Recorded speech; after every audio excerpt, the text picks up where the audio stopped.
1차, 2차, 3차 전도 여행을 모두 마치고 예루살렘으로 돌아가는 길이었습니다. 전도한 지역을 다시 순회하며 되도록 오순절 전에 예루살렘에 도착하기 위해서 일정을 재촉하며 가는 중에 불길한 예감이 들기 시작하는 거예요. 예루살렘에 도착하면 꼭 무슨 일이 일어날 것만 같은 그러한 예감이었습니다. 그렇게 생각하는 중에 각 성에 이르는 곳마다 성령을 통해서 하시는 말씀이 예루살렘에 가면 너가 결박을 당할 것이요 환난이 있을 것이다 하는 것입니다. 그런데 바울은 그것을 알면서도 걸음을 중단하지를 않았습니다. 계속해서 가는 곳에 여러 동네를 방문하여 이제 가면서 가이사라에 이르게 됩니다. 이 가이사라에는 7 집사 중에 한 명인 빌립이라는 사람이 살고 있었습니다. 그리고 그 집에서 며칠간 머물면서 역시 말씀을 증거했습니다. 그러던 중에 아가보라고 하는 선지자가 유대로부터 와서 바울에게 전하는 말이 예루살렘에 가던 유대인들에게 잡혀 무슨 일을 당하게 될지 모른다는 것입니다. 이 말을 들은 성도들은 바울에게 권면합니다. 예루살렘에 올라가지 말라고 울면서 그의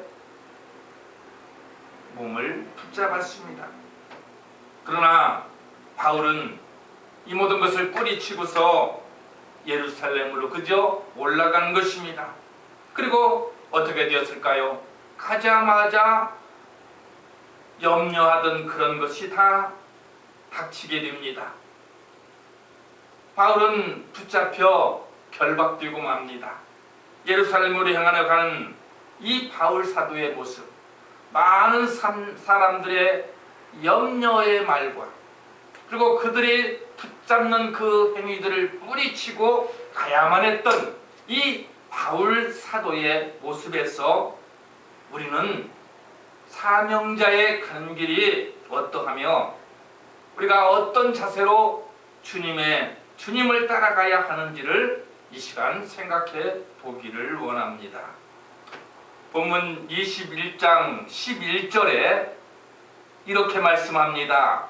성령님이 말씀하시되 예루살렘에서 유대인들이 이같이 띠 임자를 결박하여 이방인의 손에 넘겨주니라 라고 말씀했습니다. 20장 23절에도 보면 오직 성령이 각 성에서 내게 증거하여 결박과 혼란이 기다린다고 했습니다. 성령님은 자신에게도 또한 타인을 통해서도 바울의 앞날에 일어날 일을 말씀해 주셨던 거예요.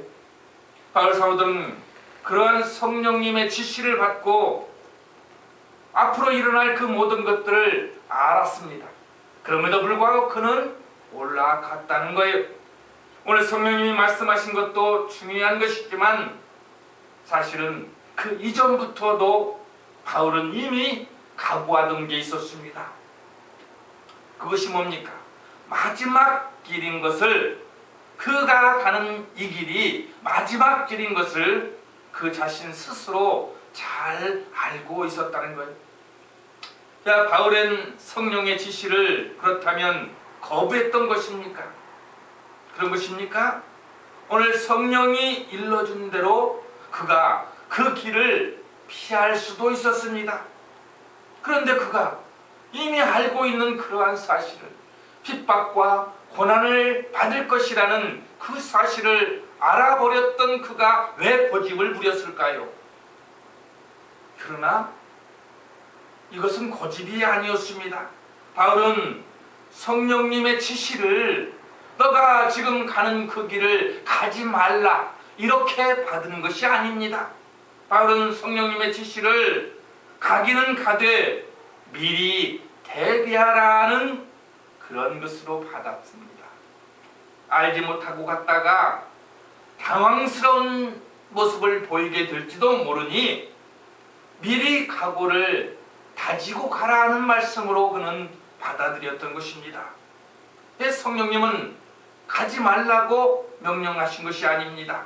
다만 사태의 심각성을 미리 알려주고 바울로 하여금 미리 대비하도록 하려 하셨던 성령님의 사인이셨습니다. 오늘 이런 점에서 성령님의 계시에 대한 바른 이해가 필요합니다.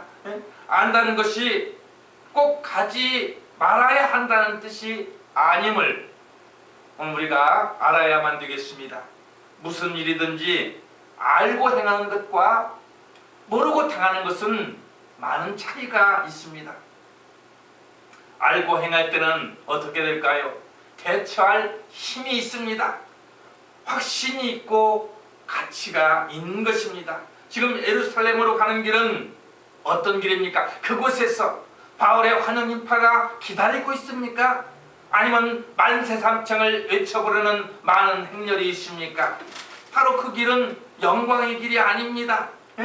오늘 많은 수고를 했고 많은 전도의 열매를 맺고 지금 그가 가고 있는 그 길이지만 오늘 그 길의 끝은 어떠했습니까? 환영이 아니라 결박과 환난, 죽음이 기다리고 있었습니다.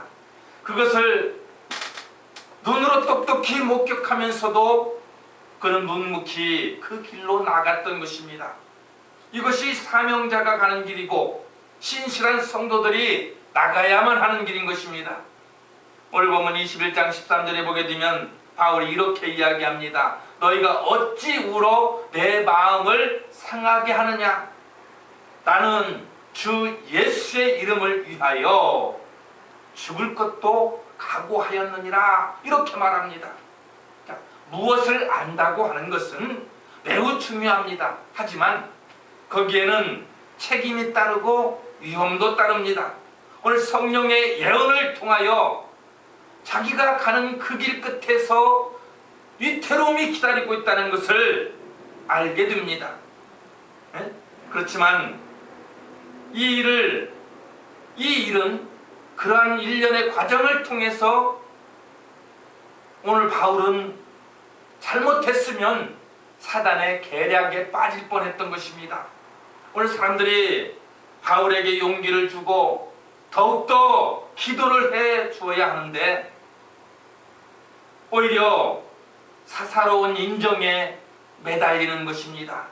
사사로운 인정에 사로잡혀서 바울의 마음을 약하게 하는 거예요. 그를 위하는 말이라는 것을 포장하여 오히려 마음을 약해지게 만들었던 것입니다. 물론 그들의 생각은 바울을 아끼고 사랑하는 이유 때문이었지요. 그런데 그것이 오히려 하나님의 뜻을 어기는 결과를 초래할 뻔했다는 것입니다. 바울 사도가 죽는 것보다는 물론 살아 있어서 더 많은 것을 할 수 있다는 생각도 할 수가 있습니다.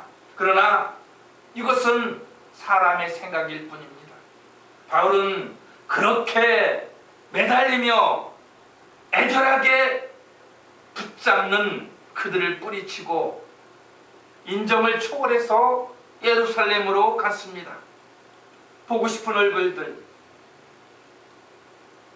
헤어지기 싫은 얼굴들, 사랑하는 이들을 두고 떠난다는 것은 사실 죽음보다 더 힘든 일이 될 수도 있습니다. 우리 주님도 베드로를 이와 같이 책망하신 적도 있습니다. 예루살렘에서 장로들에게 붙잡혀 십자가에 매달린다고 했을 때 베드로가 어떻게 했나요? 주님을 향하여 그러지 마옵소서, 이 일이 결코 주님에게 일어나지 않을 것입니다 라고 그가 말하지 않았습니까? 사실은 주님을 염려한 말입니다. 사랑해서 하는 말입니다. 그러나 우리 주님은 베드로를 향해서 뭐라고 말씀하셨나요? 사단아, 물러가라. 에? 너는 나를 넘어지게 하는 자로다. 이 책망하지 않았습니까? 오늘 인간의 감정을 우리 주님은 잘라버렸습니다. 사단은 이러한 방법으로 사람을 자기 편으로 만듭니다. 이런 방법으로 성도를 자기 편 만들고 주의 종을 자기 편 만들어 버립니다. 사단은 이와 같이 우리의 감정을 아주 잘 알고 잘 이용을 하고 있습니다. 그리고 사람은 그가 잘났든지 못났든지 배운 사람이든지 배우지 못한 사람이든지 가리지 않고 이 감정이라는 속임수에 아주 잘 넘어가 버립니다. 신자든 불신자든 가리지 않고 이 감정에는 속수무책이 되어버립니다. 사단이 이걸 알아요. 이걸 너무나 잘 알고 있습니다. 사단은 인간의 감정을 이용해서 사람을 자기 편으로 만들고 인정에 사로잡혀 사람은 가야 할 길을 가지 못하고 성도는 해야 할 일을 하지 못하는 그런 경우가 얼마나 많은지 모릅니다. 바울은 그랬습니다. 여러 번입니다. 여러 번 예루살렘에 가지 말아야 된다, 가지 말아라 하는 소리를 들었습니다. 예루살렘을 향하여 가는 길에 각 성에 이르렀을 때 그 성에서마다 바울이여 가지 마세요, 선생님 가지 마세요, 거기 가면 어디요? 예루살렘에 가면 당신은 죽을 수도 있습니다. 아니요, 틀림없어요, 죽을 것입니다. 이런 소리 한두 번 들은 것이 아니었습니다. 그러면 주님의 일을 누가 할 것입니까? 그것이 두려워서 가지 못하면, 그 일을 두려워서 하지 못하면 과연 누가 주님의 일을 할 수가 있다는 말입니까?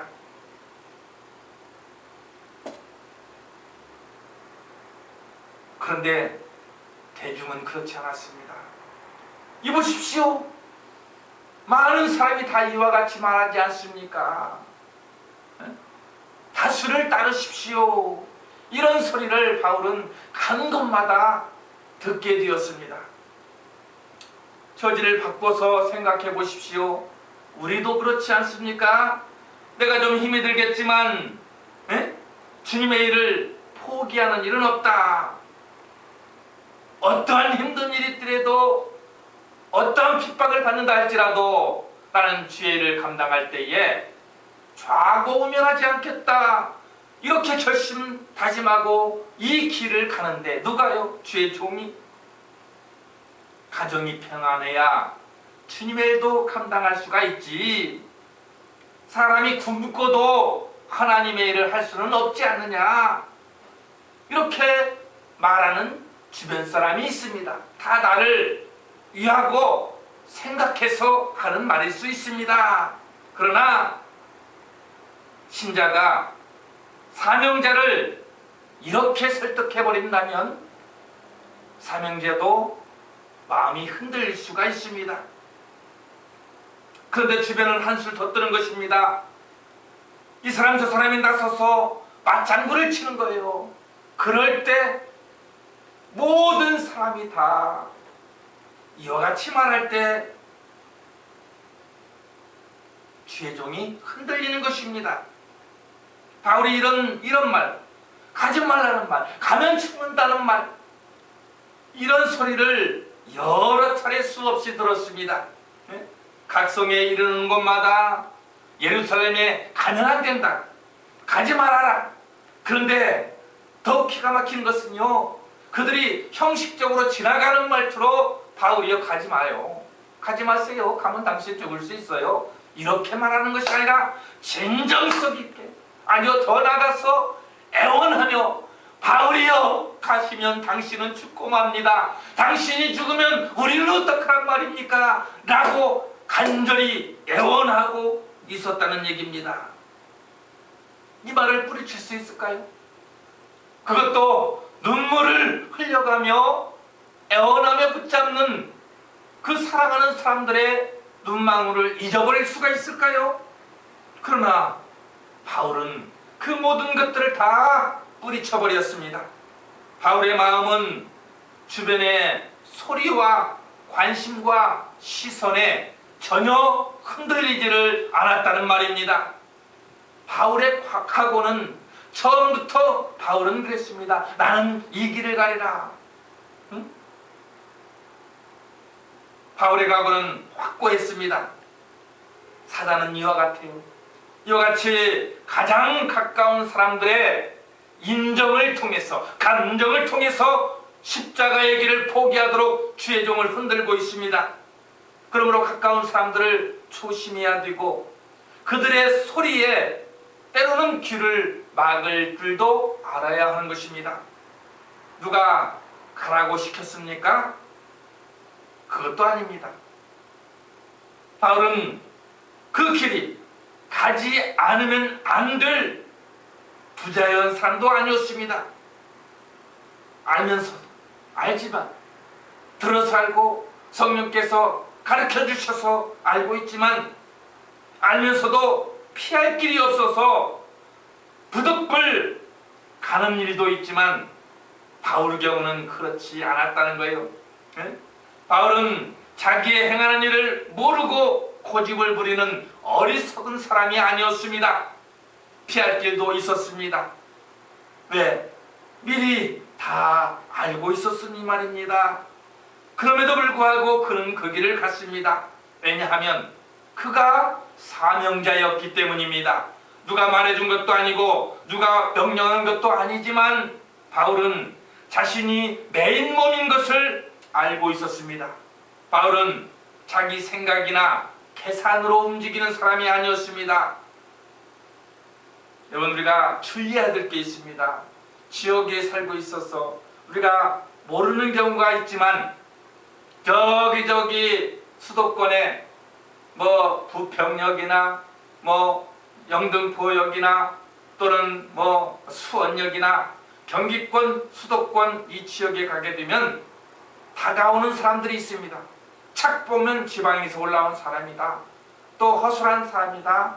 아, 우리가 말로써 욕하면 충분히 넘어오겠구나 라고 판단되는 사람을 콕 집어서 접근을 하면서 첫 마디가 도를 아십니까? 자, 이런 말로 은근슬쩍 다가오는 사람들을 우리는 알고 있습니다.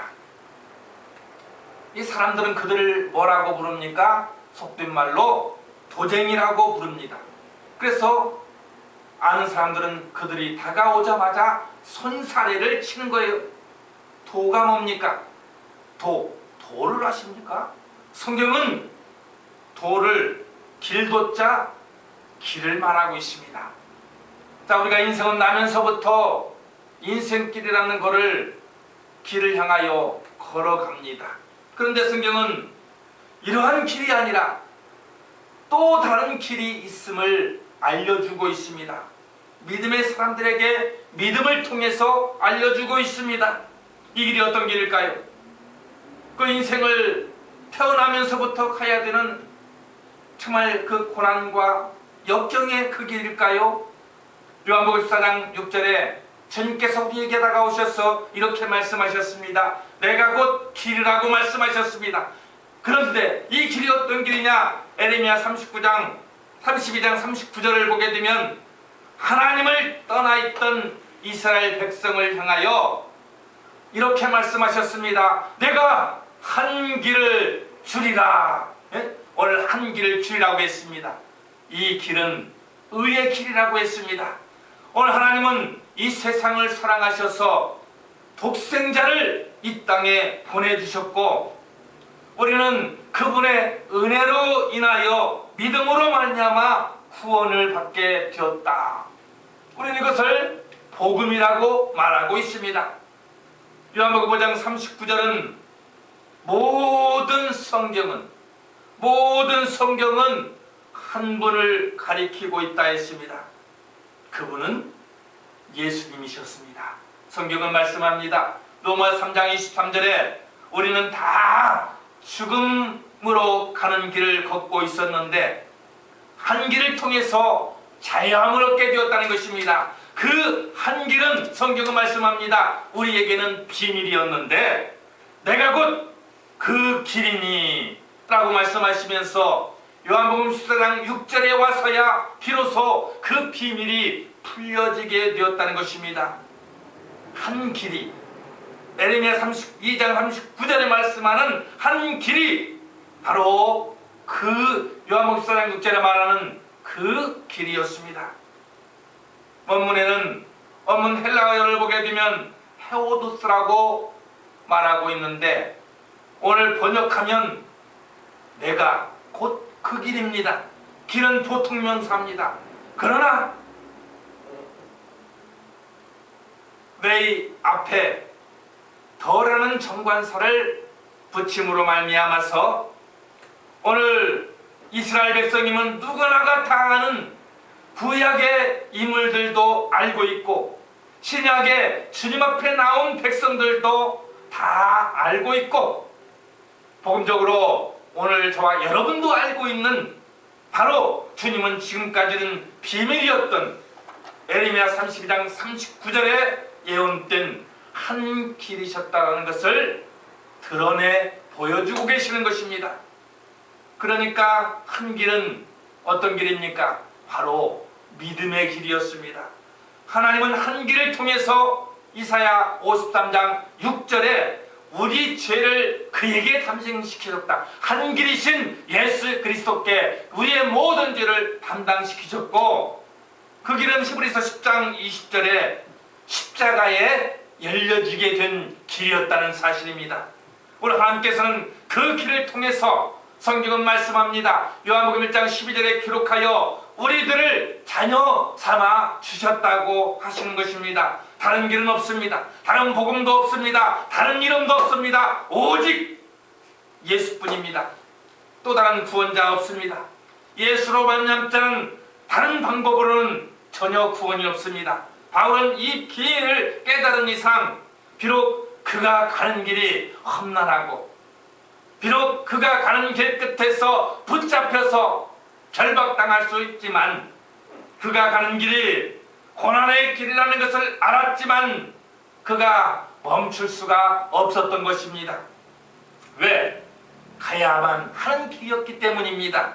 사명자는 자신의 몸이 자신의 것이 아님을 알아야 됩니다.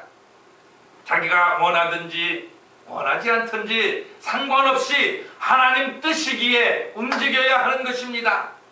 우리가 이 땅에 이 인생이 전부인 것으로 착각하기 때문에 영원한 생명, 영원한 지옥 형벌 이것을 깨닫지 못함으로 말미암아서 이 인생의 이 생의 삶에 연연하고 있는 것입니다. 오늘 주님을 사랑하는 그 사랑 때문에 자신을 부정하고 십자가를 지른 것이 우리 성도들의 삶이 되어야 됩니다. 바울이 바로 그것을 택했습니다. 오늘 남에 의한 십자가보다 자신의 의지에 의한 십자가가 의미가 있는 것입니다. 예, 오늘 예수님은 누구십니까? 오늘 예수님이 주신 십자가도 로마 군병들에 의해서 마지못해 지신 십자가가 아니었습니다. 예수님이 자청하신 십자가였습니다. 자원하여 오늘 하나님의 일을 감당하는 우리 모두가 되기를 바랍니다. 그러므로 십자가는 실패의 상징이 아닙니다. 오늘 주님이 십자가에 달리셔 죽음으로 끝나버렸다면 실패의 상징이 되겠지만 주님이 다시 살아나심으로 말미암아 구속사의 완성이 되었고 승리를 상징하는 상징이 되었던 것입니다.